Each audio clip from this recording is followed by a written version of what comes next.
Hello, everyone, and welcome to the First Class Lacrosse podcast. My name is Deemer and today I am joined by my co-host, Matt Dunn. We are thrilled to be interviewing the head coach of the United States military at West Point, Joe Alberici. Joe Alberici is in his 21st season as the head coach of Army men's lacrosse, where he's become the face of one of the sport's most tradition-rich programs. Since taking over in 2006, he's guided the Black Knights to multiple Patriot League titles, 184 career wins, and 38 All-Americans, while being named Patriot League Coach of the Year 4 times. Alberici has led Army to some of the most memorable modern victories, including upsets of Syracuse and Maryland, and in 2024, his team rose to the program's first ever #1 national ranking. Before West Point, Alberici spent 9 years as an assistant coach at Duke during the Blue Devils' rise to national prominence, and earlier coached under Hall of Famer Jack Emmer at Army. A native of Auburn, New York, and a 2-time All-American at Alfred University, Alberici has built a reputation as a leader who combines defensive toughness, attention to detail, and a deep commitment to the cadet athlete experience. Coach, welcome to the podcast. Deemer, thank you. Appreciate that intro. Awesome to be here with you and Matt. I'm big fans of your work and all that you've done on the personal level for my daughter, but just on the professional level, the help that we get in terms of lacrosse discussions. And I was thinking back going into this conversation with Matt at the national convention last year, and some of the things that he was talking about, the ways that he was talking through some individual defense, we applied right in January. So big fans of both of yours and what you're doing and what you're doing for the sport. So excited to be here with you both. Yeah, appreciate that, Coach. Would love to dig into that a little more later, but I want to give you a thank you for sitting with me at the IMLCA convention for Coach Pressler's Hall of Fame induction, which was a lot of fun to spend time with you, Coach Chamati, Coach Ray, Coach Cassis, Coach Pressler, Hunter Henry. And somehow everybody else got at a table together, and I got boxed out and was sitting by myself, and Coach A came and sat next to me. And that was the first time you and I got to spend a lot of time together. So I want to say thank you for that and appreciate that. It was really great getting to speak with you there. Absolutely. Great time. Great man. Coach Pressler is, and a well-deserved honor. And we'll get to Coach P. I do have an opener because, as I mentioned, we call some people, we try to do some homework before these, and one thing kept coming up. Actually, a couple of things kept coming up, and we'll get to all of them. But one of them that I just know I have to ask off the bat: when's the last day you missed a workout? It was June 20th, 2012. It's the last day that I didn't have a dedicated workout set up. So, so I've been healthy enough, going through some things, injuries, but I've always managed to hit the standard each day, and it's had a great effect on everything I do, and you kind of get that in the bank. Typically I'll do it first thing in the morning, and sometimes, depending upon what you're doing, first thing in the morning can be, like at night, basically, or 2-3 o'clock in the morning, so on some days. But, just having that little piece of discipline and that little deposit for yourself, taking care of yourself enables you to take care of others at a higher level. So, it didn't start out that way, Matt, but it's kind of morphed into, something that's been going on for quite some time. I don't know what it is, 4,700 days or something around that, in that area. But I log it, and I have found it to be really motivating, and it's something that I just, you don't even think about. It's just, that's what you're going to do, and that becomes a priority. What inspired that, Coach?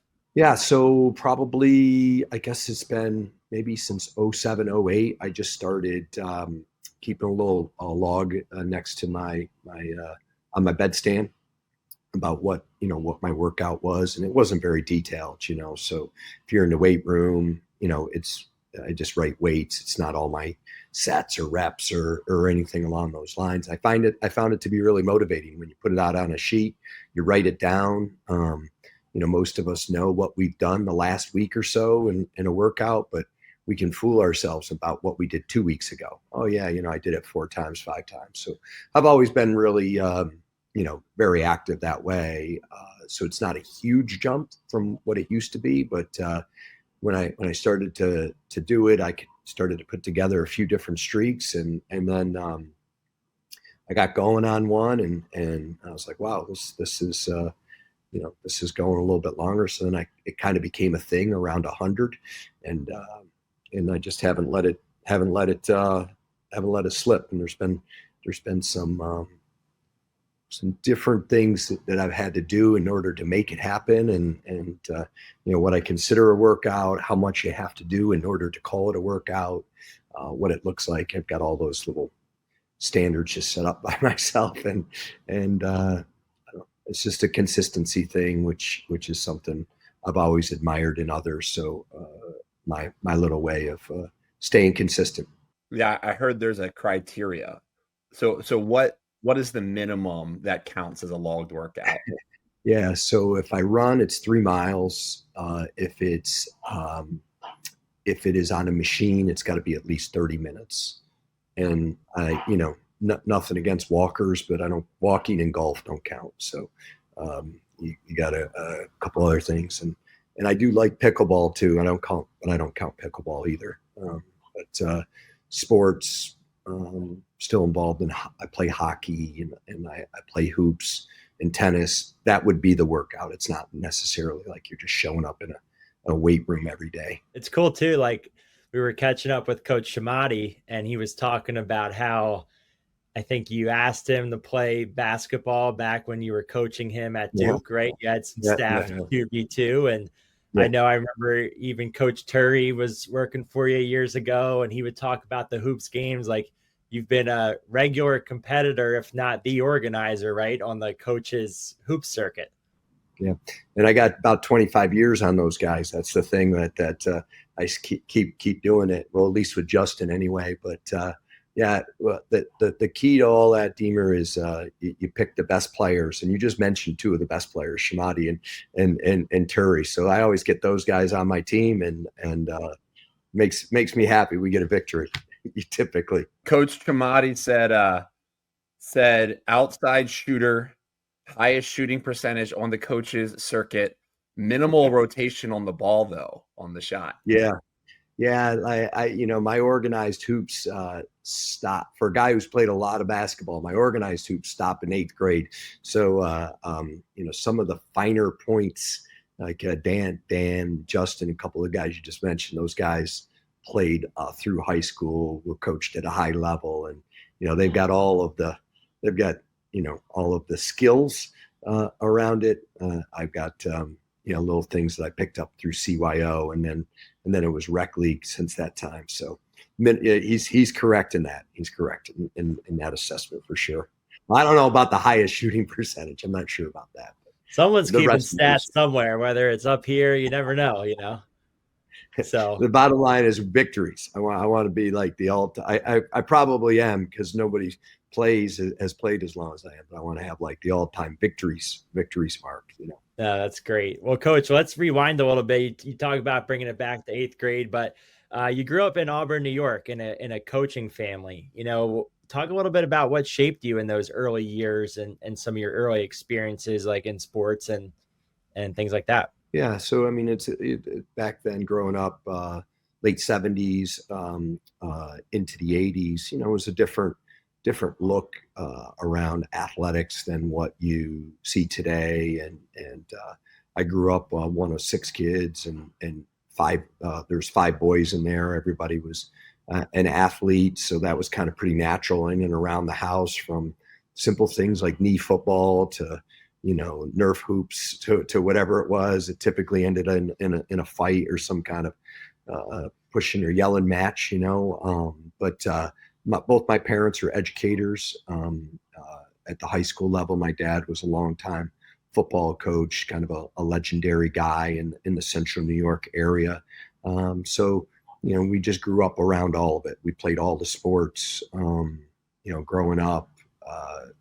There's always something, and somebody was going somewhere. You rode your bike to it, and you played. And before football practice, you probably had played an hours long worth of tackle football with the neighborhood before you went to football practice. So that was sports was always a big part of our lives. Myself, my brothers, and even my sister in high school, and so those were great influences to have. Just my mom and my dad, and the way that they connected with people through education, has had a long lasting and still shows through, I think, in my coaching and as well as great role models in my brothers and my sister. You mentioned role models growing up. I've been lucky enough to get to work with Coach Pressler, and obviously he talks about Coach Emmer all of the time. Curious, like in your whole pursuit of your playing career, I believe you played for Coach Al Brown at Alfred as well. Who really shaped you into kind of wanting to become a coach? Was that, childhood growing up or playing experience? And then also as you became a coach, the current style and some of the things you've adopted as your kind of core values and the way you lead now and run programs. Yeah, so I wouldn't point to any one person. I think there's just a lot of influence, and I've been really fortunate to have been surrounded by amazing mentors. And that I go back to my parents and my brothers and my sisters, great mentors. They really show you what right looks like. And they did my whole life. And have continued throughout my whole life. And then moving and playing for Coach Brown, it was college. I would call that maybe the first time that I really loved playing lacrosse. Like, it was fun, and Coach had a great way about him in terms of his adaptability. What he did to get the most out of guys, the belief that he had in his players. And it was really a cool experience that, my first year we were 4-7, and within 2 years he had us number 6 in the country. By my junior year, which was his second year, Coach came my sophomore year. So, and then the opportunity to coach with him, there's still drills that we do that we did when I was in college, back in late 80s, early 90s. Just was a pretty innovative guy, and somebody that got the most from his players. And then really, incredible opportunity to come work for Coach Emmer for a couple of years. And Coach was the ultimate professional, and just in terms of how he ran his staff, the detail in and around practice, that's had a huge influence on me. I mean, the way that, our still staff meetings at 9:00 are still, that's in play. That's what we do, how we watch film together. That's how he always did it. So much of that part of it, and he has remained a great friend, great mentor. He and his wife Joni are the godparents to my daughter Isabella, who's a plebe here at West Point now. So he's had a great and lasting influence. And then you mentioned Coach Pressler, an incredible 9 years with him.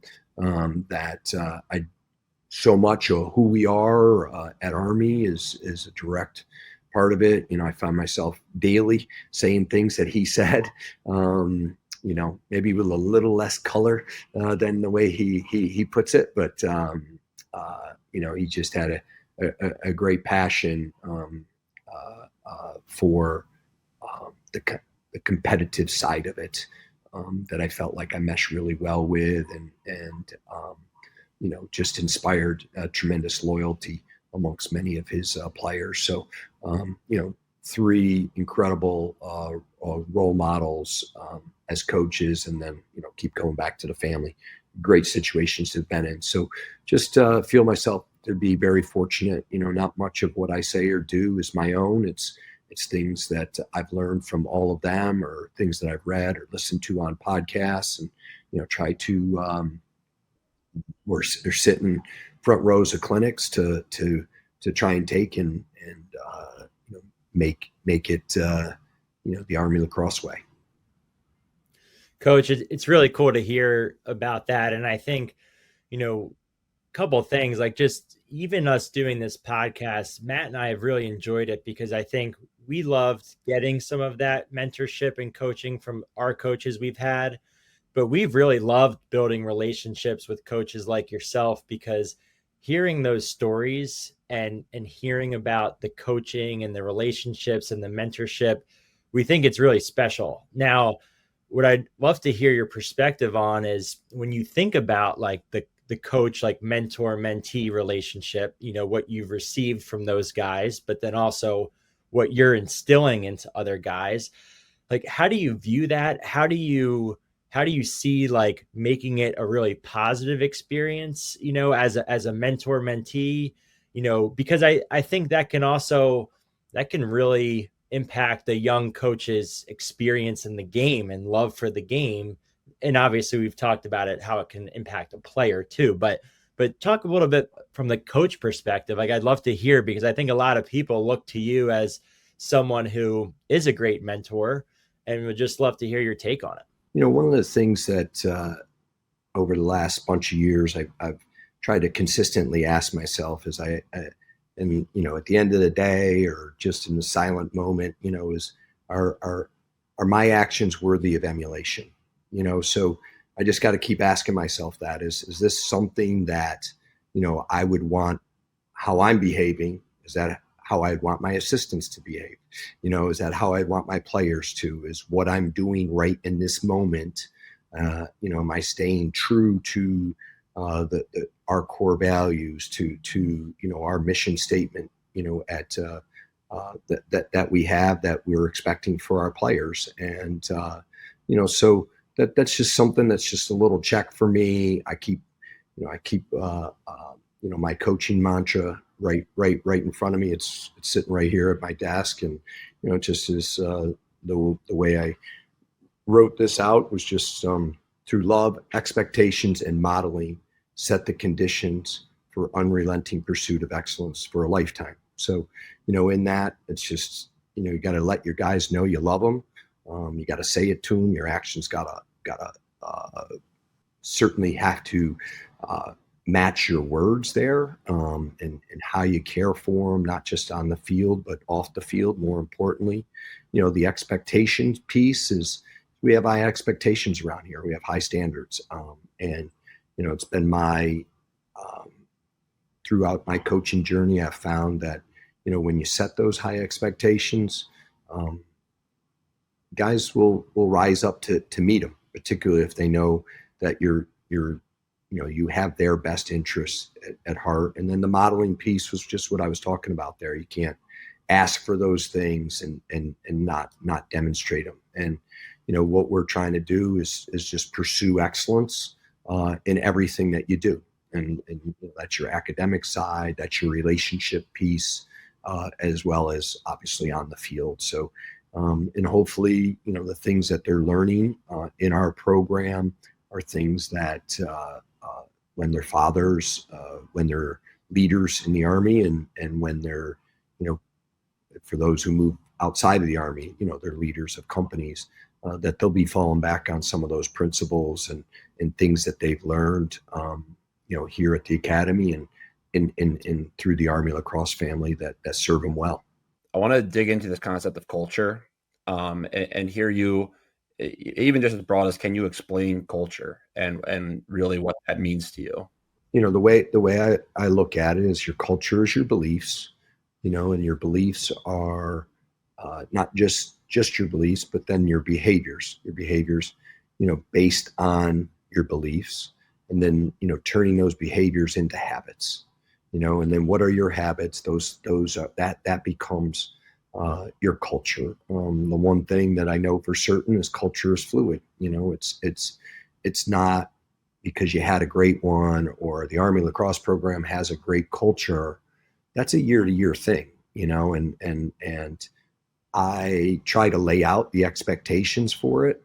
But it is up to, I give the expectant culture. The real culture is how our players interact with one another and interact outside of our, not only in our locker room, but outside of our locker room, and what they do. So, it's the behaviors. It's how we communicate with one another, the respect that we show to one another, the manner in which we attack tough things. All of those things go into what I see as your culture. Coach, I mean, it's really cool to hear you lay that out. And obviously people have like different definitions and meanings, but the way you think about it is you obviously are, living it, speaking it, reinforcing it. And what it kind of makes me think of too, kind of separately, but the Army lacrosse camp, is a really like experiential thing that you guys put on. And a couple of years ago, there was a viral clip of you giving the tough guy speech, or tough guy and girl speech at camp. And I, had someone recently that attended camp and spoke to this speech as like one of the most impactful things, and I'm not exaggerating, like they've ever heard in a speech. And, I think there's definitely some connection to the stuff you're saying, which, and some of the stuff I heard in the speech, like, can you talk about the speech and that inspiration for it, and, why that's meaningful to you to, instill and discuss for these campers that come to experience Army lacrosse? Yeah, it's something maybe about 10, 12 years ago, maybe, Deemer, that, I'd always close the camp session down here at Army, or if I was doing one at another place, with just some words. And I started to kind of hit upon this toughness speech, and then, the next year I'd be going, I'd hear parents, I can't wait to hear your tough guy speech, and I started, it's like, well, okay, the camp industry is a little bit of a service industry. So, we'll go with that. But, really it was born out of, at its most basic level, it was born out of the connection of what sports and how you go about sports can be a way to better your life. And, so in that tough guy speech, I do start with the sports, and first, defining what toughness is. And, toughness in a real simplistic way is just giving 100% 100% of the time, and if you're giving your very best to everything you do. And so we start at the lacrosse level, and the importance of that, and some examples of like what toughness looks like on the lacrosse field, from an effort standpoint, a practice standpoint, the additional work, or what we call unrequired, and then I progress it because that's important. And then what's of greater importance is toughness in the classroom, and what that means, to be a tough guy in the classroom, and it's that 100% 100% of the time, and giving your great effort for your most favorite teacher or your least favorite teacher. It doesn't matter, and being that person who, if you're capable of a 88 average, don't settle for the 85. And then the third and most important level is just being a tough guy in life, and that involves making choices, the right choice, without whether anybody knows or not, whether your coach is watching, your teacher's watching, your parents are watching, and trying to get across to the kids that everybody knows what the right choice is. The tough part is making those choices, so it's right to include other people, it's right to stand up for a kid who's being bullied. It's right. It's right to turn away from drugs and alcohol and vaping and all of that. So, those are things that I use and express passionately and feel as though I can continue to deliver that message with great passion, because it really hits home with me, and it's something I really believe in, that the things you can learn or are most visible to you on an athletic field are so transferable, and they need to be transferable in order for sports to really count. Is you need to be able to transfer some of those things that maybe some of them do on the athletic fields into life. I heard a quote as I've reading some other articles, and I hope I'm not off the mark with this, but you talked about vulnerability and how your staff models that and it permeates through the team. Can you elaborate on the relationship of vulnerability into toughness? Yeah. I think that's true toughness, when you're unafraid to kind of show how you're feeling and what you're about. And, look, I have gotten choked up and teared in front of my guys more often than you would think. And, there's the guys will do it, and we all do it, it's hugging each other and letting them know how much we, care for each other, love one another. And it's like an everyday thing, Matt. It's not a once in a while or after a great win, hey, I love you, man, kind of thing. That vulnerability to say, hey, I don't have all the answers. And that's the one thing I know for sure. The more I'm doing it, the less answers I have, and all I got to do is sit down and you can't go 10 minutes with talking with Deemer and not learn something, and it's like, I've been doing this longer than Deemer's been alive, and yet, I still learning. And I was making mention off air, listening to you at IMLCA convention, like, man, there's a whole bunch of things that we picked up and we can get better. So, just that humility and knowing that you don't have all the answer, that's showing vulnerability. And I think when we're able to do that, and you're able to get real with one another, the chances of connection are much greater. And when you have a connected team, you have a committed team, or you have a better chance to be a committed team, because you're committing to something beyond just you. So that connection leads to commitment, and that commitment, it doesn't guarantee your results, but certainly helps you to get the results that everybody wants on the field. I think the point you make about the vulnerability and like verbally expressing to these guys that you care about them and your staff as well, I can really like think about that and empathize with that, because, obviously, student athlete or just beyond, like the demands of what people are doing are high, stressful, family, work, you name it. But when you're, someone's expressing those things to you, you kind of know where you stand, and you have that more trust that they have your best interest at mind. Like, and I think that's really powerful. And I know it can be hard to open up to people and how you feel. And I just think that's a cool thing for, myself to hear, and for coaches to hear, of not being afraid of expressing those things so that you're building that connection. Yeah. You think of the United States Military Academy, as this hard edge place. And these guys are as tough as they get, I promise you. But they do a great job of expressing their appreciation for each other and at all times, and not just through words, but just in their actions. I get a chance to work at the best institution in the world, for 21 years now, 23, including my 2 years as an assistant.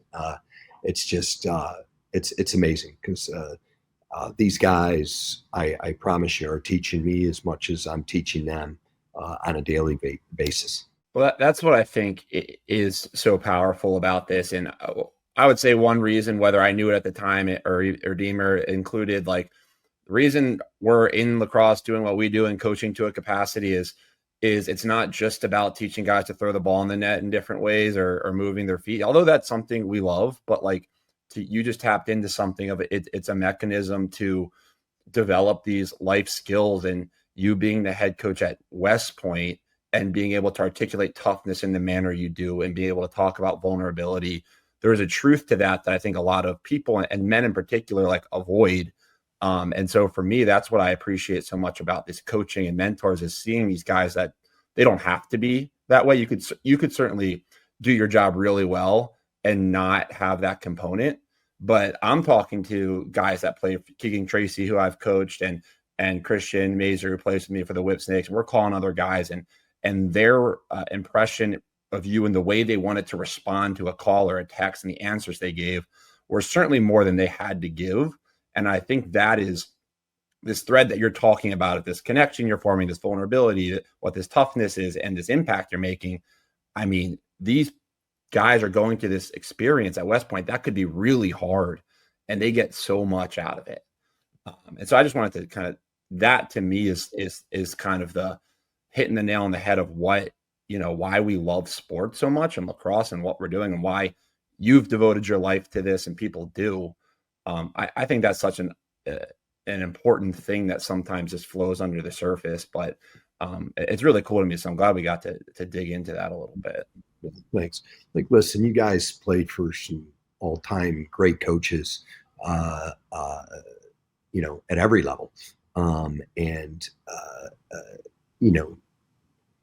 You're going to, when you have a sense of security around how your coaching staff feels about you and cares for you as a person, your output on the field is greater, and it's not a transactional piece that way, but it's just the truth. It's just our first part of our core value is family, and I've just always felt like when you come from a strong family and you have that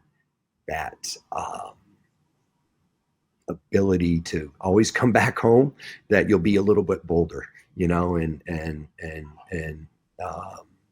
so that's how we've operated around here. It's been a natural for me. I keep coming back to my own family.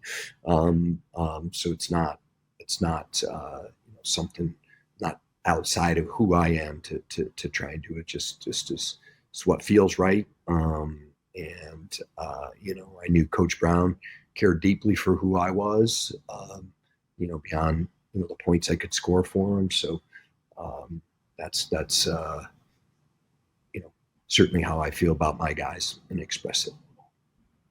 Yeah. And you touch on just the idea of, not being transactional. I mean, I think that's even just something I honestly at times struggle with, where again, like, there's different levels, right? There's club, high school, there's college, like you're with these guys every day. Not every relationship or coach always has that same amount of exposure, but I think it extends beyond just sports, like the idea of, building relationships and trying to pour into them without expecting things in return, without, doing it for an agenda or making it transactional. It's like a way of living and trying to keep operating in that way, where it can be very easy in like the society that we live in for it to be transactional, and you're probably going to be on the receiving end of that as well. But trying to, like this conversation even right now is inspiring to me to try to transcend that, and just give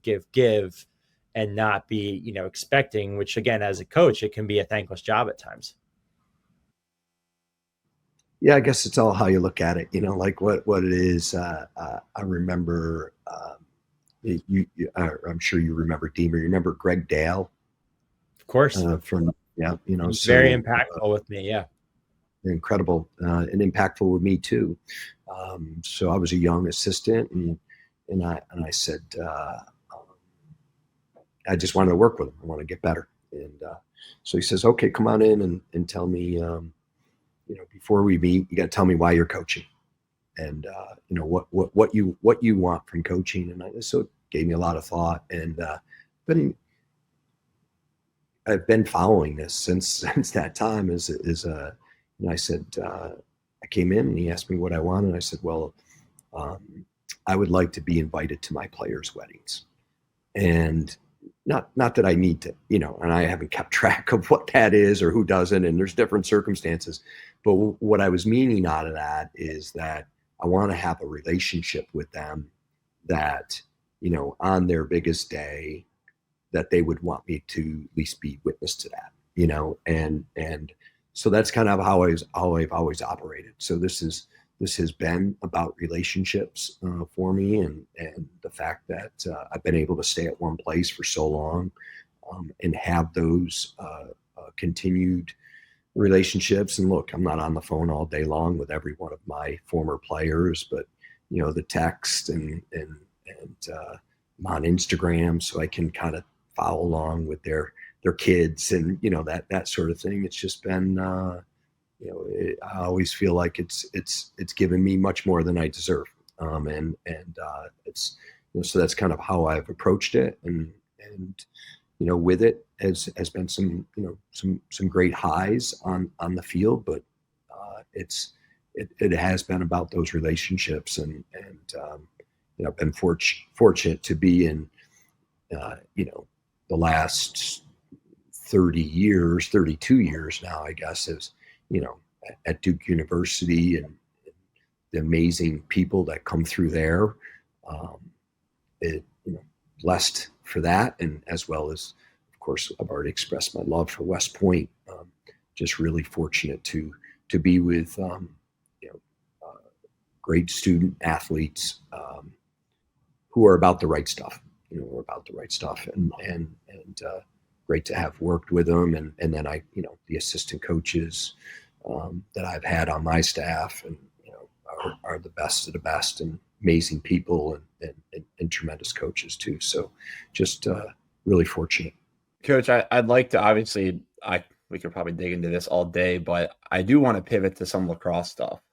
In particular, a couple things like, Deemer mentioned he got the experience of going to sit with you all day and watch practice. And he I don't know if he messaged me or called me later that day and was like, the practice planning was unreal. And you even alluded to this earlier of working with Coach Emmer, and Coach Pressler's told me the same thing, the ultimate professional. I've been lucky enough to work with Coach P, even at the high school level, and how professional he is with the practice planning. And maybe just starting there, like on the lacrosse side, your job as the head coach, that professionalism, that even starting with the practice plan, like what is your mindset of making sure that you bring that attention to detail and that culture piece into how you operate each day? Sure. So I think, the way you practice is what's going to show up on Saturdays, right? So, if we're sloppy in practice, you're gonna be sloppy on Saturdays, and the surest way to be sloppy in practice is to be sloppy as coaches, and show up with half-baked plans or whatever. So a lot of thought goes into it, where we would work on an implementation in the off season for both the fall and the spring, what we want to do week by week in terms of skill coverage, as well as implementation of different tactics and strategies. So you start there, and then on Sunday or Monday, if we're in a week of practice during the season, on Sunday I'd come in and just map out the week, Monday through Friday, in terms of big buckets. A transition, this is transition, we want to make sure we're in 6-on-6, we want to do some even here, and then we will, as a staff, sit down the day of, and hey, here's what we talked about coming off of our implementation schedule. Here's what we I put out as terms of what we're going to do for that day. What are the drills that we want to do?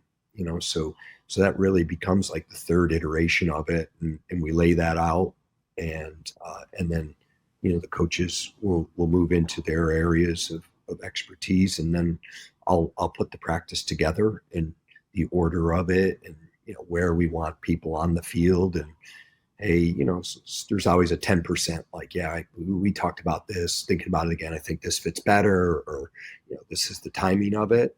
And then we'll come back together again about 1:30, and we'll go through it one more time, and what we want videoed, what we need to let the managers know, where the cages need to be set up for all of that. And we've got an amazing manager staff.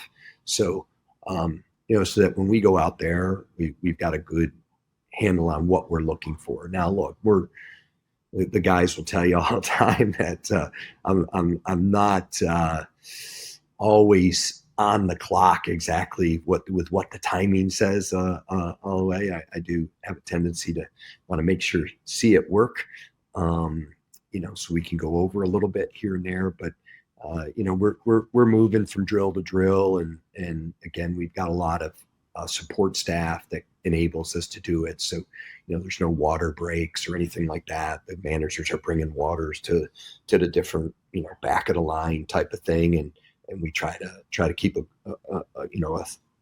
a flow to it, a tempo to it that keeps us from having to just line up on a line and start running, and feel like we're typically one of the better conditioned teams out there, and we really do very little of running for running's sake. We try to get it all in what we're doing and the tempo in which we're doing it in.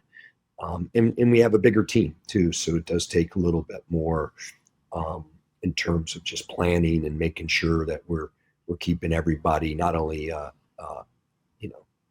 active, but active with intention. Not over in the corner doing jumpy jacks because I want to see you moving. So a lot of multiple cages things, and that takes, from a coaching staff perspective, ability to be on the same page, because we're doing multiple things of the same thing, and we want it taught the same way. It's appreciate you saying that, Deemer, about our practice, but a lot of that does come from Coach Emmer, does come from Coach Pressler, and we just keep trying to evolve it and hopefully make it better. Yeah, I mean, I like Matt said, like I just remember that day being very impactful, in a lot of ways, but like that was a big takeaway for me, because again, just, it's how many guys are in a line to, making the most of the 2-hour practice. And whether it's at West Point or in general, there's a lot of demands on the student athlete's time, so the more you can maximize it and be really intentional and thoughtful, and not get complacent with doing the same things, but the way that you guys were like really digging into the line items and referencing back on like your core drills, like you said, that you had done in your off-season prep. Like there's also an interesting like balance of, well, if you've done all the work in like that off-season, I guess maybe a follow-up question would be like, how do you fall back on the stuff that you came into the fall with? And here's our core stuff that we worked on all summer, but now here's some new ideas that we're maybe coming up with, or we see something not work. Like, how do you be flexible and evolve some of those drills and approach? Yeah, we're always trying to learn, and we're not afraid to experiment and make something a little bit better. I'd referenced already that IMLCA convention, but we walked out of there with like 5 or 6 new different drills, a little different way of doing it. That we hadn't done in the fall, we just did it in the spring. And then, there was we fortunate here at West Point that you get to brush up against a lot of greatness. And it was probably about 2017, summer of 2017. And Eric Spoelstra came here from the Miami Heat, and they were going to meet over in our building. So I got invited to like a 10-person round table with Eric Spoelstra, and it was just coaches. We were talking coaching. And he said something that was really impactful to me. And, from a implementation, he always felt like if they had about 60% in the preseason, And then there'd be about 40% that would be things he never even talked about in the preseason that you ended up doing, because you're over there, you're watching Maryland do something. You're like, oh, like, I think we can do that. We can make that, part of it. And it's a little bit of copycat here. And then, you're in a conversation with a coach who's talking about how they're doing something. You know what? Like, we can try that. So, you have about 60% of like, this is what we do. And then, and ever since he said that, I think it's kind of borne out to be that way for us too, is that, you're always trying to pick up something a little bit different, maybe the game's being called in a little different way, which would necessitate us to adjust our approaches on the ball so there's always this tweak, and you just got to stay open to it and keeping that kind of beginner's mindset where you're, just know you don't have all the answers, and that keeps you looking for answers. So, I think that's how I'd address it. Just came from that conversation. Coach Spoelstra is just like, this is how they look at it at the NBA, and few people have it more figured out in my book than Coach Spoelstra. And for him to say it, I was like, well, I guess we don't have to have everything and be so rigid to it, because, hey, this is what we said we were going to do. Well, maybe different people come to the front, personnel wise. They're always the guys. You guys played with people that we made huge deep runs into the NCAA tournament. There's always guys you go, boy, back in January, I would have never thought he'd be running around with us in May, and making the impact they do. And you just got to stay open to that. And you've got to have a practice that enables, those players to grow and for you to give them, great looks in terms of being able to help you on Saturdays. Coach, you, at least in my, before digging deeper, I've known you to be more of defensive guy. And for a while, I don't know how involved you still are on a day-to-day basis, but I know that you were pretty involved for a while, building out the Army's defensive core principles. I'm talking to Coach Pressler, and he shares a story with me where you were the offensive coordinator at Duke. Off the starting, Coach P was more working with the defense. And he references, I believe it was 2004, where Duke was, I believe you guys were 5-8 for a year, and Coach P goes, people are calling from ahead, we're figuring things out, and we have the idea that Coach A is going to take the defense and I'm going to go to the offense. And then the next year, I believe you lost in the national championship, went 17-3. And he mentioned how impactful that change was. One, that can be a tough adjustment, a bold move to make. So I'm curious to hear about what that experience was like. But then two, I would also like to hear more just, your defensive philosophy and things that were really important for you as you became a defensive coach, and things that you wanted to implement. And that's important for a team that you coach, that the defense kind of has and brings to the table. I was an attackman. Played as an attackman when all my coaching jobs right away were on the offensive end. I was the offensive coordinator here at West Point. I spent 8 years of my 9 as the offensive coordinator at Duke, and that there was a tough year in 2004. Coach had brought it up to me a year or two earlier, like, hey, what would you think about switching? And he's the boss. Like, Coach, if that's what you want to do, I'll dive in. And and then it kind of we hit it was just a tough year, and we had some young guys in there, and Coach came to me in August and said, hey, this is what we're going to do. It wasn't really like, it wasn't a joint conversation at that point. He had mentioned it 2 years earlier. He's like, this is what we're doing. So I was like, okay, great. And just dug in and talked to a lot of my friends in the business, and certainly you didn't have to throw out what Duke University was doing. I mean, there was a ton that was right there, and just how could we make it a little bit better. So you're right, that year, I think we end up leading the country in goals, and we were number 2 in the country in goals against. And look, we had some great personnel. Obviously, that's a big part of it, or the biggest part of it. But then when I came to West Point, I felt like if we were going to be a national champion here, that I would need to be on the defensive side of the ball. Like that's how you're going to do it. Particularly at that time, 06, 05, the scholarship money was always going to attackmen, and those are things that we're not scholarship. We're not going to be able to compete necessarily for that. So I felt like we had to do it on the defensive end. So for a number of years, up until 2019, I'd coach the defense and then coach the extra man.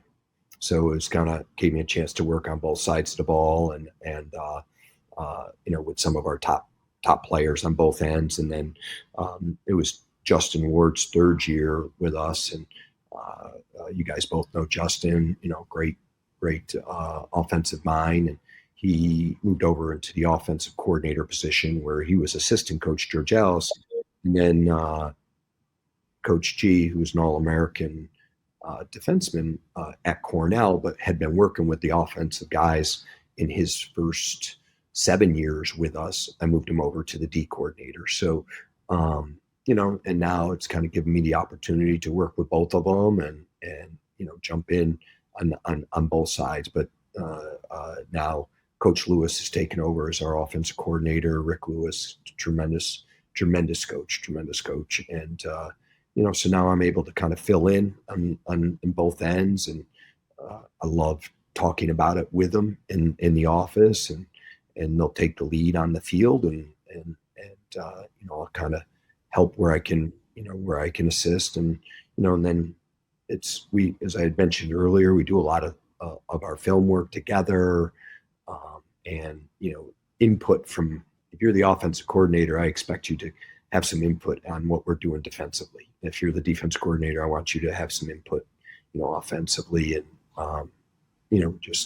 we want that egoless, selflessness from our players. So we're certainly trying to model it here as coaches, and now adding Coach Moore and Ian Moore coming from UMass Lowell with us. We're just trying to. I don't really care whose idea it is. Just we want the best idea, and so we're very connected that way, and trying to, regardless of what aspect of the game that we're working on, we try to do it together. Coach, has your defensive philosophy shifted much from that first year that you really dove in, or how have you seen it evolve as the game's evolved, the offensive skill has evolved? I mean, your defenses, for years have been extremely tough, disciplined, physical, some of the best defenders coming out of the country, so would love to hear like how that, and what you focus on there. I think one of the core tenets of it has not changed is we want to be a great supporting defense that doesn't have to, so that idea of just building from on the ball and winning matchups, putting your guys in position to win matchups, has kind of watched lacrosse maybe evolve a little bit towards that. Back in 05, it was a lot of just send them down the alley and then slide to it and all. And we were a team that was a little bit more squared up on our Dodger, so that that now we can get our hands on them and we can affect some timing. So some of the real basic tenets have really remained the same in that, in terms of how we play the ball, how we play off the ball, the emphasis that we put on in terms of ending possessions and looking for that. And, I would tell you that Coach George Ellis has really built that and made it much better, in the last 4 or 5 years. And he's, but, the basic pieces, I think if you went back to the 05 playbook, would look really similar, and very empowering to the guys on the field, because there's not a lot of A goes to B goes to C. There's a lot of, there's, again, a lot of emphasis on winning matchups and recognizing unfavorable matchups and communicating that and making sure everything behind you is in place too. So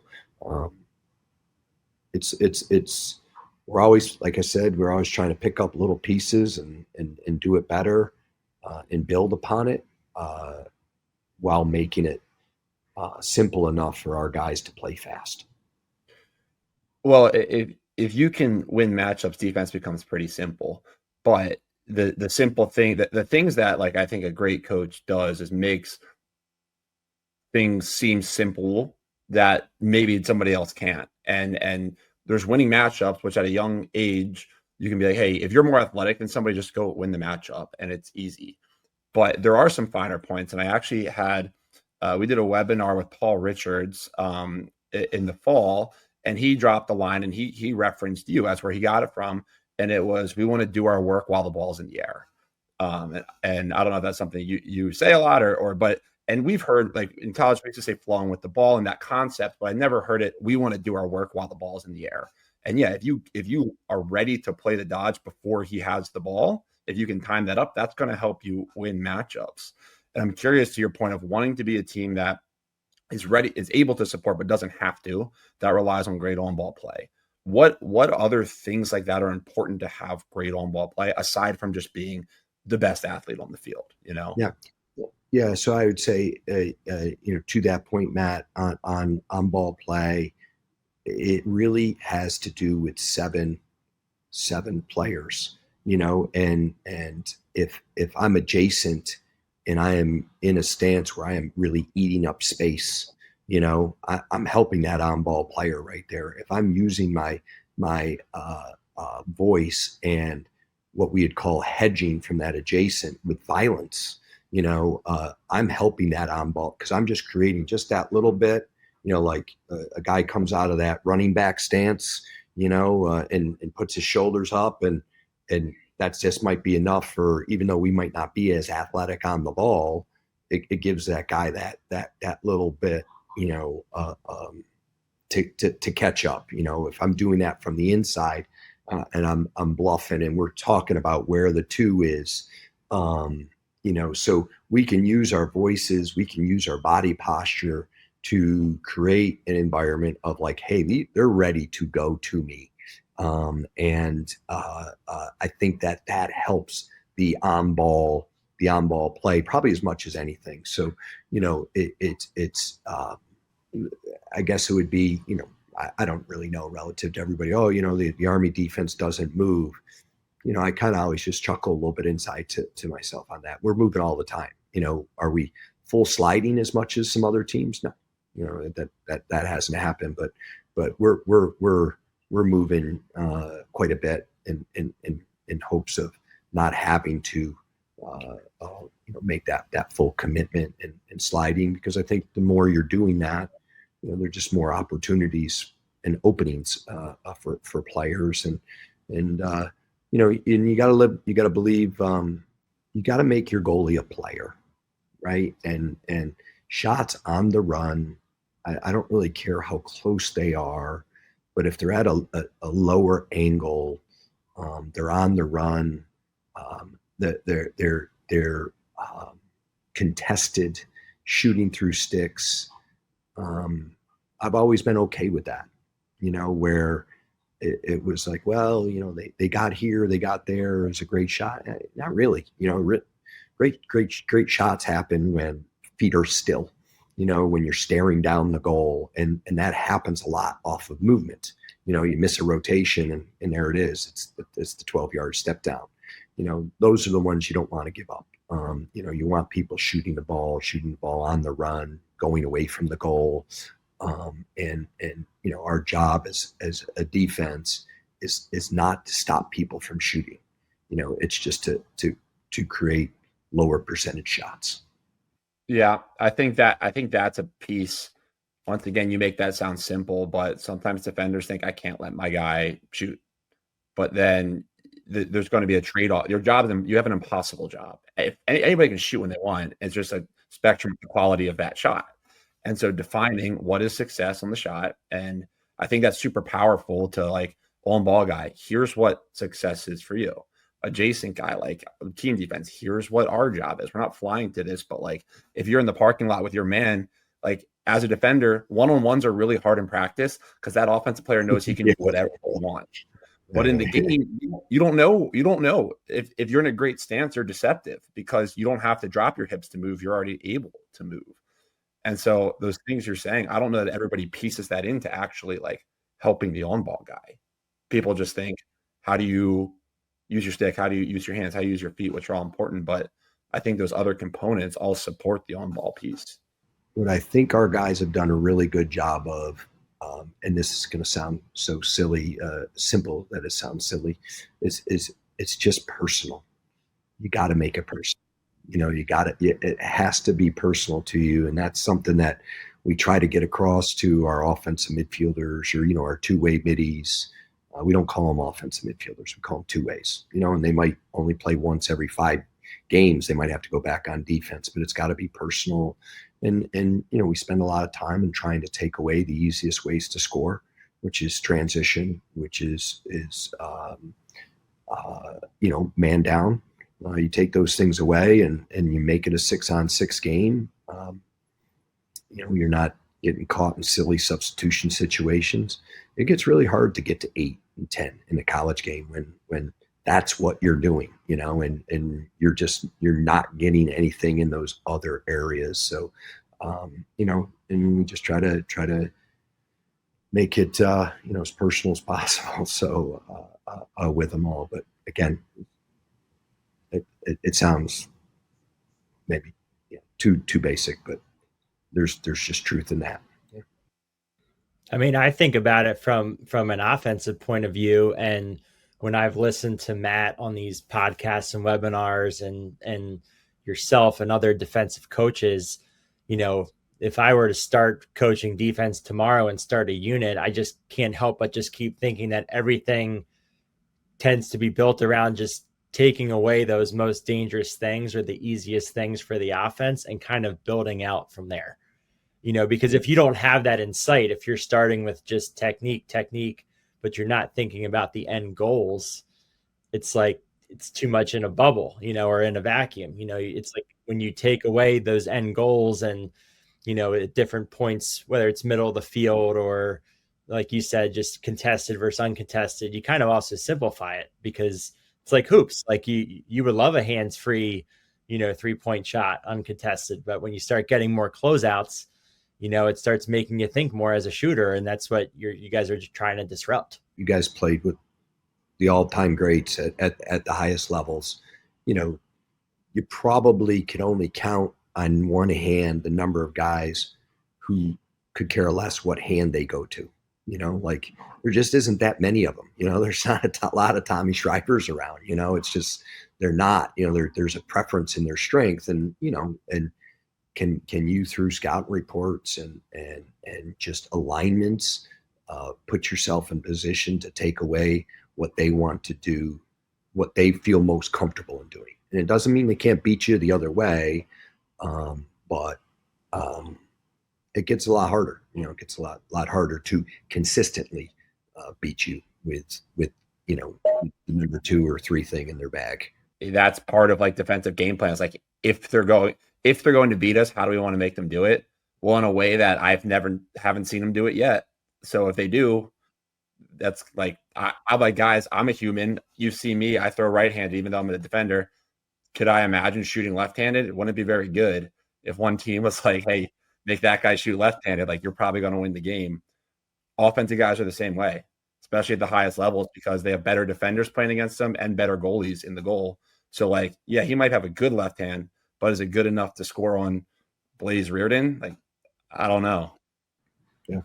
I love what you said, Matt, and I guess it was at that convention, it's like, take away the area. And when they get to the area, then be disruptive, like, because great players are going to get to spots and get to places, and and then you got to turn into just being a it's got to be personal. You got to start getting as physical as you possibly can, and try to create some disruption, and get yourself to in a position for your goalie to make a save. And and look, we were talking about all this defense, and that's really important. Obviously, the goalie, we would all say, is as the most important position. And since 1997, when I had a chance to work with Joe Kermser, who was an All-American, so that would be 28 years. In 28 years of coaching since that time, there's only been 2 seasons that we've had a goalie in the goal between Duke and West Point that wasn't an All-American. So that doesn't mean every year they made All-American, but at some point in their career, they were an All-American. So that's pretty good. 26 out of 28. That makes a lot of coaches look really good defensively too, So I don't ever want to discount the talent that I've been blessed to be around, because it's been exceptional. Coach, Matt and I have kind of been kicking around this idea, not as a novel idea, but more of like us thinking about the game where it is today as kind of describing it as the modern game. Like, there's these principles of play that have existed forever, but, shot clock era, skill at all-time highs, freedom and creativity and pace of play, like on all sides of the ball, it feels like we're in this, like, modern style that is very free flowing, a lot of pick play, a lot of athletic defenses and defenders. When you think about today's game, what do you think either defines it, or things that, really stand out to you as trends and like keys to like being successful in today's game of lacrosse? Yeah, I think it's in my opinion, more than ever, even though there's more coaching going on than ever before, that it's more of a player's game. And when I think of like in the the offense where you got the the 2-man ball side, 3-man backside, it's gone are the the motion A goes to B, you throw it here, you replace the decrease, the triangle, it's just not there.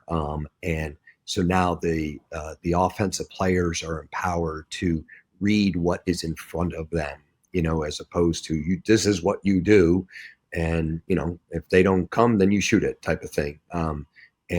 So from an offensive perspective, they're just very, very empowered. And the spacing and the abilities to get to places just feels a little easier because of the spacing, when done well, I should say, when done well. And then what that does defensively is it just forces you to consistently bastardize your defense. Like, hey, this is what we want to do, but then guess what? If they get here, then we got to do this. If they got there, like, yeah, no, we want to come from the crease. Well, I thought there was a crease. Now there isn't a crease, and couldn't hang in there any longer. And now we're an adjacent team, and like, where do you slide from is like the $1 million question, right? I mean, yeah, pretty much whoever's closest. So it just puts so much on the communication level, and the ability to play with what's in front of you defensively, is really something. And it just puts it to the players, because I don't think, even though there's so much more video and you seem to have much more time with your players, it still is so many more decisions that the guys on the field are having to make, and they're having to make in such fast order because of the skills, because of the speed of the athletes playing it, that it just becomes more and more about who you have out on the field, and for them to be able to feel empowered to make those decisions, right, wrong. If you're doing it fast, that's a good thing. If you're paralyzed by decision making, that's nobody knows what's happening behind you. So if you slide and you go hard, you go fast, and you get into somebody's hands, you might be able to, even though it might be from the wrong place, we can recover behind you because you've put the ball carrier in a position that he's running away from the play. He can't see what's going on. So,